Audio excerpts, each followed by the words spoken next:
Yesterday courier private limited. Domestic international cargo உங்கள் இல்லம் தேடி வந்து கொரியர் புக்கிங் டெலிவரி செய்து தரப்படும். ஓகே. திராவிட முன்னேற்ற கழகத்தினுடைய தலைவர் மாண்புமிகு முதலமைச்சர் அவர்கள் தமிழ்நாட்டினுடைய மண், மொழி, மானம் காப்பாற்றப்பட வேண்டும் என்பதற்காகவும் இவைகளை எதிர்த்து ஒன்றிய அரசால் மாநிலத்தின் மீது நடத்தப்படுகின்ற கூட்டாட்சி தத்துவத்துக்கு எதிரான படுகொலையானாலும், நீட் தேர்வாக இருந்தாலும், தமிழர்களுடைய கலாச்சார பண்பாட்டுகளை சிதைக்கின்ற கீழடி பிரச்சனையாக இருந்தாலும், மாநிலத்திற்கு வர வேண்டிய நிதி பங்கீடாக இருந்தாலும், இப்படி புதிய கல்விக் கொள்கையாக இருந்தாலும், எல்லா தளங்களிலேயும் தமிழ்நாட்டினுடைய உரிமைகளை பறிக்கின்ற, கலாச்சாரத்தை பறிக்கின்ற, மான உணர்வுகளை சிதைக்கின்ற ஒன்றிய அரசுக்கு எதிராக அரசியல் மனமாச்சரியங்களை கடந்து ஓரணியில் தமிழர்கள் திரள வேண்டும் என்பதற்காக இதுவரை இந்தியாவில் எந்த அரசியல் கட்சியினுடைய தலைவரும் எடுக்காத ஒரு முன்முயற்சியை ஓரணியில் தமிழ்நாடு என்ற பெயரில் ஒவ்வொரு இல்லத்திலேயும், தமிழ்நாட்டில் இருக்கின்ற ஒவ்வொரு இல்லங்களுக்கும் சென்று மண், மொழி, மானம் காப்பதற்காக, நம்முடைய பிரத்யேக உரிமைகளை காப்பதற்காக ஓரணியில் வர வேண்டும் என்கின்ற அந்த முயற்சியை எடுத்தார்கள். அது ஜூலை 1ஆம் தேதி தொடங்கியது. ஏறத்தாழ திராவிட முன்னேற்ற கழகத்தினுடைய 7 லட்சம் தொண்டர்கள் அந்த பணியிலே ஈடுபடுத்தப்பட்டு தமிழ்நாட்டில் இருக்கின்ற எல்லா வீடுகளிலேயும் குறைந்தபட்சம் ஒருவராவது சேர்க்க வேண்டும் என்று முடிவெடுத்து இந்த 70 நாட்களில் அதை வெற்றிகரமாக திராவிட முன்னேற்ற கழகம் தமிழ்நாட்டில் இருக்கின்ற 68,000 வாக்குச்சாவடிகளிலேயும் சென்று ஓரணியில் தமிழ்நாடு என்ற அந்த முழக்கத்தோடு இந்த உறுப்பினர் சேர்க்கையை நிறைவு செய்திருக்கிறோம். அது இன்னமும் தொடர்ந்து கொண்டிருக்கிறது. தமிழ்நாட்டில் இருக்கிற எல்லா இல்லங்களிலும் இந்த ஓரணியில் தமிழ்நாடு என்கின்ற முழக்கத்தை வைத்து குறைந்தபட்சம் ஒருவரையாவது சேர்த்திருக்கிறோம். அந்த சேர்க்கை தொடர்ந்து நடைபெற்றுக் கொண்டிருக்கிறது. இதற்கு அடுத்து இரண்டாவது கட்டமாக வருகின்ற செப்டம்பர் 15ஆம் தேதி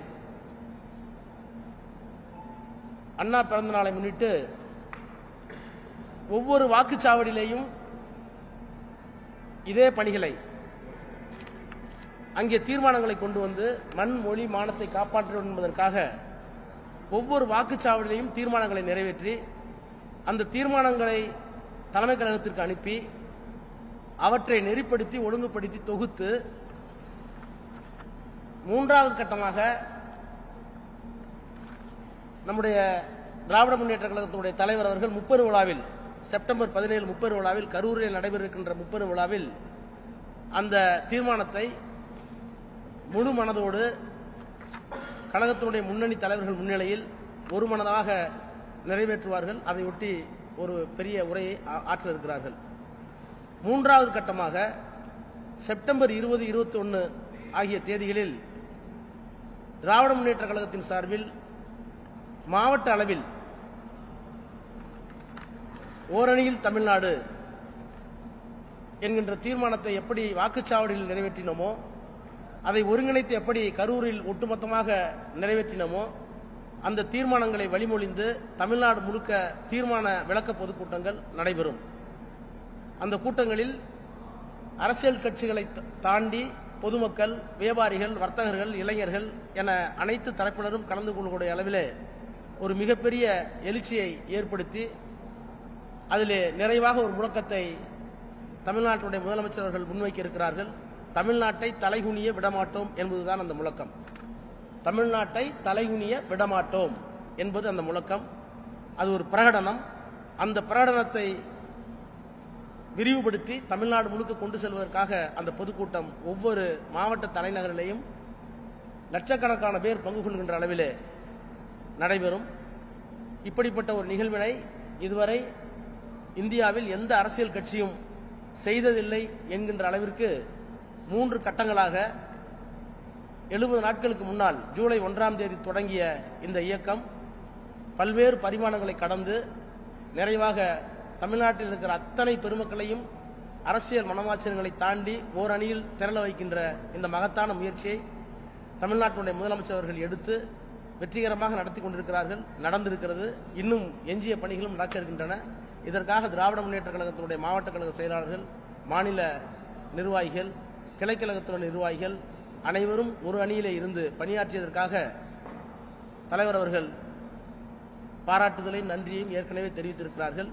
இப்படிப்பட்ட முயற்சியை இதுவரை இந்திய அரசியலில் எந்த அரசியல் கட்சியும் எடுக்கவில்லை என்பது சிறப்பு. அது என்ன ஆன்கோயிங் ப்ராசஸ் போயிட்டே இருக்கு. ஒன்னும் நாங்க நிச்சயம் எல்லா வீட்டையும் ரீச் பண்ணிருக்காங்கிறது மட்டும் எங்களுக்கு தெரியும்.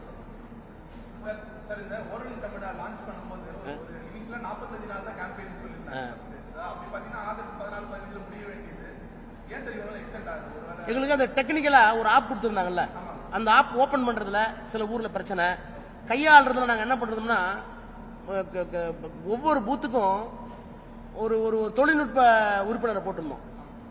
அந்த தொழில்நுட்ப உறுப்பினர் யாருன்னு எங்களுக்கு சஜஸ்ட் பண்ணாங்கல்ல, அவங்களுக்கு இதெல்லாம் நடக்க போகுதுன்னு தெரியல. அதனால சில பேத்துக்கு ஒரு 30% பேத்துக்கு அதுல போதுமான பயிற்சி இல்லை. களத்தில் இறக்கும் போது அவங்களால முடியல. அதை ரீப்ளேஸ் பண்ணது டைம் இருந்தது. அப்புறம் சில இடங்கள்ல இப்ப நீலகிரி மாவட்டத்தில் கடுமையான மழை, சில இடங்கள்ல டெலிபோன் ஒர்க் பண்ணல, ஆப் கிடைக்கல. இந்த டிஃபிகல்டிஸ் சரி பண்றதுக்கே ஏறத்தால ஒரு 15-20 நாள் ஆயிடுச்சு. அதுக்கு பிறகு பிக்கப் பண்ணோம். இது வரைக்கும் அதாவது அது இன்னும் போயிட்டே இருக்கிறதுனால எங்களால் கணக்கு கரெக்டா எடுக்க முடியல. பட் எல்லா எல்லா வீடுகளுக்கும் போய் சேர்ந்துட்டாங்கிறது மட்டும் ஒவ்வொரு வில்லேஜ்ல தான் எங்களுக்கு வருது. ஒரு கோடி தலைவர் தெளிவாக சொல்லிட்டாரு. 1 கோடி வீடுகளை அப்ரோச் பண்ணிருக்கோம். 2 கோடியே 70 லட்சத்தை தாண்டியாச்சு. ஆனால் கரெக்ட் ஆக்சுவல் ஃபிகர் ஏன்னா இந்த ராஜா சொன்னதை போல சில டெக்னிக்கல் எரரால ரிப்பிட்டேஷன் இருக்கு. 10% பர்ஃபெக்ஷன் இருக்கிறதுக்காக தலைவர் இதுல எந்த விதமான குறை இதுவரையில் எந்த பொலிட்டிக்கல் பார்ட்டிஸும் இந்த கேம்பெயினை பற்றி யாருமே கமெண்ட் அடிக்க முடியல. காரணம் என்னன்னா அது திட்டமிட்டபடி ஒவ்வொரு வீடியோ அப்ரோச் பண்ணி அதாவது இதுவரையில் ராஜா குறிப்பிட்டது போது இந்தியாவில் எந்த பொலிட்டிக்கல் பார்ட்டியும் செய்யாது. பிஜேபியில் நீங்கள் பார்த்தீங்கன்னா அதாவது ஆன்லைன்லேயே ஏதாவது யாரை ஒன்றா சேர்த்துட்டாங்க. உதாரணத்துக்கு சொல்லணும்னா எங்கள் கட்சியினுடைய செய்தி தொடர்பாளர் TKS உறுப்பினர்கள் சேர்த்து வந்துச்சு. அந்த மாதிரிலாம் இல்லாமல் இது 10% பர்ஃபெக்ஷன் இருக்கணும். எவ்வளவு இருக்குதுன்றது அதில் ஏறத்தாழ 2 கோடியே 70 லட்சம் பேருக்கு மேலே இதுவரையில் சேர்த்துருக்காங்க. 1 கோடி வீடை நம்முடைய ராஜா குறிப்பிட்டதை போல தொண்டர்கள் அப்ரோச் பண்ணி 1 கோடி வீடு முதலமைச்சர் கட்சி தலைவர் சொல்லியிருக்காங்க.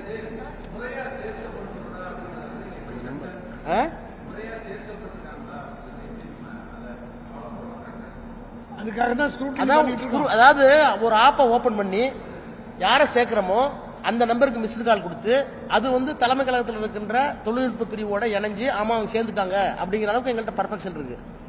அதுல சில இடங்கள்ல டெக்னிக்கலா தவறு நடந்திருந்தால் அதை ரெக்டிஃபை பண்றது எங்கள்கிட்ட சிஸ்டம் இருக்கு. இப்ப ஏன் எங்களால எக்ஸாக்ட் நம்பரை சொல்ல முடியலன்னா ஒவ்வொரு வீட்டையும் ரீச் பண்ணிட்டா எங்களுக்கு தெரியும். 1 கோடி வீட்டை ரீச் பண்ணிட்டோம்.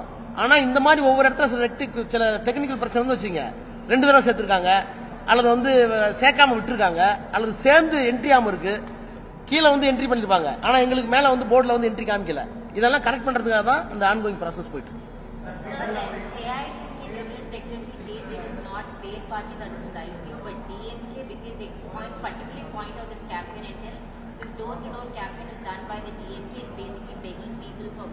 Begging? People for more votes and making more people join the DMK Carter party. What is wrong in it? What is wrong in it?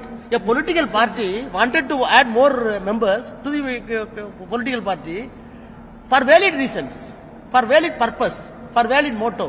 Ultimately, we have to save our soil. Ultimately, we have to save our culture and language and federal system of this country. Not only that, people are our masters.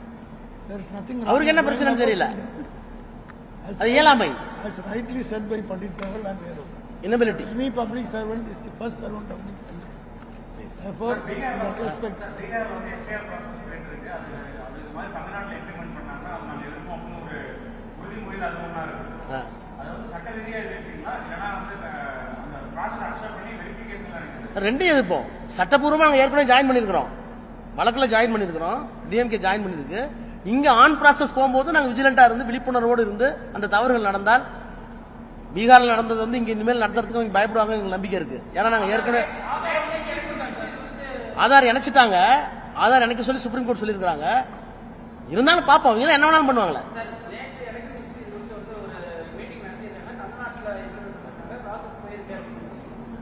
Process பண்ணிட்டுங்க. நாங்க வந்து we are questioning the process itself, validity of the process itself. Validity of the process itself is being assailed and attacked before the Supreme Court. Notwithstanding the Supreme Court proceedings, on ground, any violations are taking place, then we are ready to face it.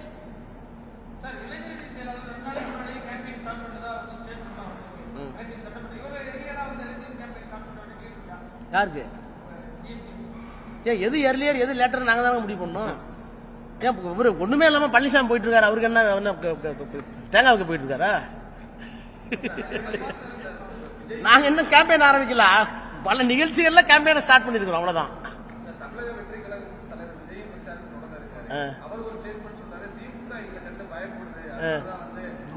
ஏங்க எங்களுக்கு நிறைய வேலை இருக்கு, ஏங்க பாவம் sir. எங்களுடைய இருங்க, தயவு பண்ணி எங்களுடைய நோக்கம் மண் மொழி மானம். நீங்க எதை எதை கொண்டு வந்து உள்ள விடுறீங்க, எங்க வேலையை நாங்க பாக்குறோம். வேற ஏதாவது சொல்லுங்களேன்.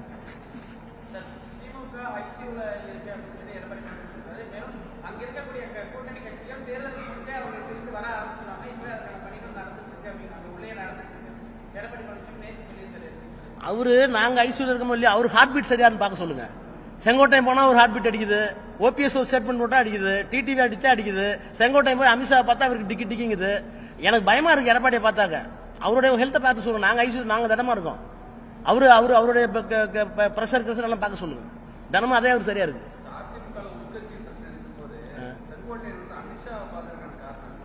இதை நாங்க திரும்ப திரும்ப சொல்லிட்டு இருக்கோமே, நாங்க தலைகுனியை விட மாட்டோம்னு சொல்றதுக்கு என்ன காரணம்?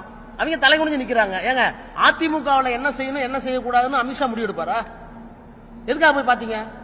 ஒரு அரசியல் கட்சியினுடைய தலைவர் ஒரு ஸ்டேட்மெண்ட் கொடுத்துட்டு இங்க இருந்து டெல்லி போறாரு. அவர் வந்து ஒரு எம்ஜிஆர் காலத்துல இருந்து ஒரு தவிர்க்க முடியாத ஒரு சக்தி, தொடர்ந்து சட்டப்பேரவை உறுப்பினர், அமைச்சராக இருந்தவர், அந்த பகுதியில் ஒரு ஃபெமிலியரான ஃபிகர் நீங்க சொல்லிக்கிறீங்க. அவரு வந்து டெல்லிக்கு போய் உள்துறை அமைச்சரை பாக்குறாரு. பார்க்கும்போது நான் என்ன பேசினேன், அவர் என்ன கேட்டாருன்னு அமித்ஷாவும் சொல்லல, நான் என்ன பேசணும்னு சொல்லல. இந்த கள்ளத்தனத்துக்கு, இந்த மௌடிகத்தனத்துக்கு அரசியல் என்ன பேரு? இதை தமிழ்நாடு வேடிக்கை பார்த்துட்டு இருக்க. இதைத்தான் சொல்றோம், தலைவனை விட மாட்டோம். அவங்க போய் அடகு வைக்கிறாங்க, மண்டிடுறாங்க, மாத்தி மாத்தி போய் மண்டிடுறாங்க. இதைத்தான் நாங்க சொல்றோம் தமிழர்கள்ட்ட. பெரியார் இருந்த மண், அண்ணா இருந்த மண், கலைஞர் இருந்த மண், இதை கொண்டு போய் அடகு வைக்கிறாங்களே அப்படின்னு சொல்லக்கூடிய ஒரு மகத்தான தலைவராக தான் எங்களுடைய தலைவர் இருக்கிறார். யாரு? தினமலர்.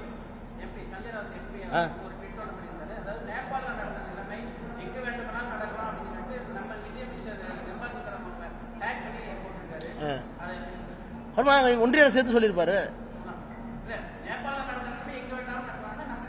இல்ல அவர் சொல்றது வந்து ஒன்றிய அரசு சேர்த்து சொல்றாரு.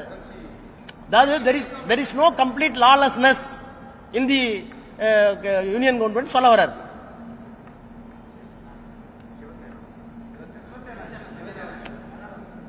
அவர் சொல்றது ஒண்ணு மகாராஷ்டிராவா இருக்கணும், இல்லைன்னா டெல்லிக்கு இருக்கணும். எங்க அவர் என்ன எந்த ஊருன்னு சொல்ல சொல்லுங்க.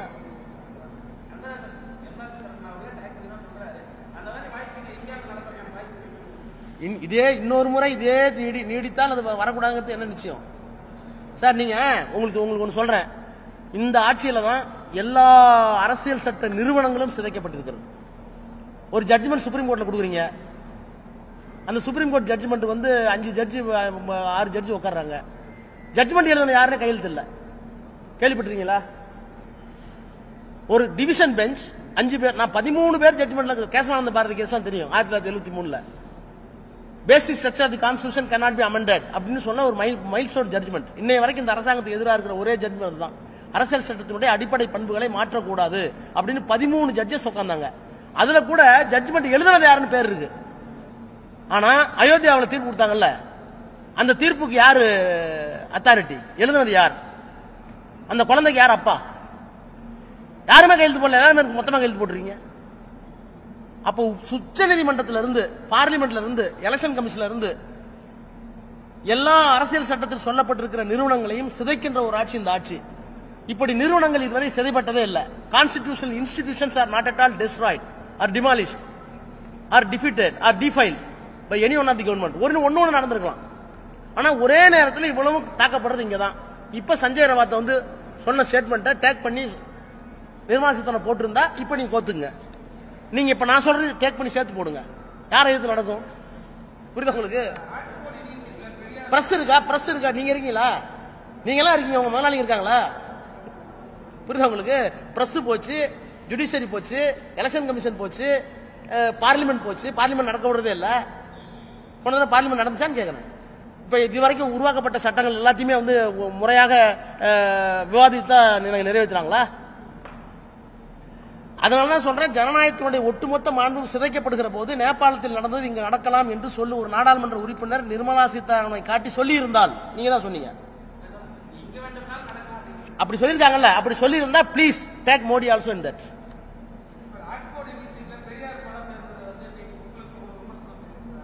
துக்ளக் என்னைக்கு பெரியார் எதிர்ச்சு?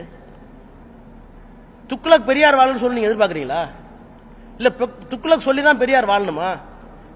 பெரியார் வாழ்ந்தார் என்பது மட்டுமல்ல, பெரியார் தான் இன்னமும் ஆளுகிறார். ஆக்ஸ்போர்ட் யூனிவர்சிட்டியும் போயிட்டாரு, கேம்பிரிட்ஜுக்கும் போயிட்டாரு. அதனால துக்ளக்கு வந்து எங்களுக்கு சும்மா அப்பப்ப ஒரு ஜோக்.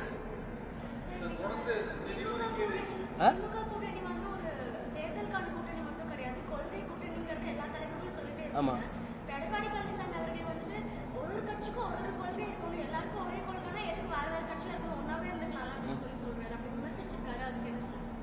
அதாவது அரசியல் அறியாமை.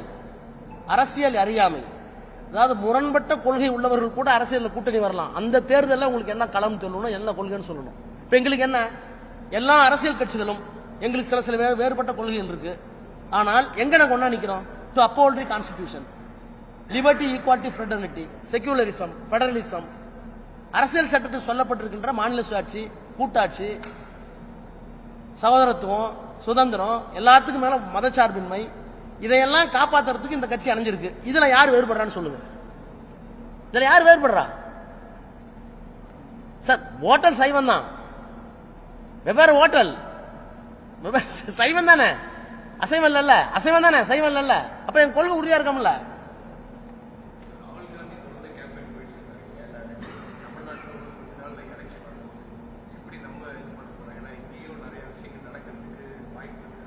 என்ன நடக்கிறது வாய்ப்பு இருக்கு? இதை சொன்னேன். அதான் நாங்க வந்து லீகலாவும் we are fighting, on ground also we are fighting politically. We will fight. We will not permit at any cost. Our leader is very clear. We will not permit any mischievous and wrongdoing in the name of SIR in Tamil Nadu. Sir, நேற்று ADR report வந்து sir பாத்தீங்கன்னா, எது ADR report, அந்த டிஎம்கேவோட அந்த election expenses வந்து அது வந்து பாத்தீங்கன்னா லாஸ்ட் இயர் வந்து டிஎம்கே வந்து 170 crores பண்ணிருந்தாங்க அப்படிங்களாவே. ஆனா ஏடிஎம்கே பாத்தீங்கன்னா 5 கோடி தான் பண்ணிருந்தாங்க எலெக்ஷனுக்கு. சோ இந்த ஒரு டிஸ்கிரிபன்சி ஏன் கூட அதிகமா இருக்கு?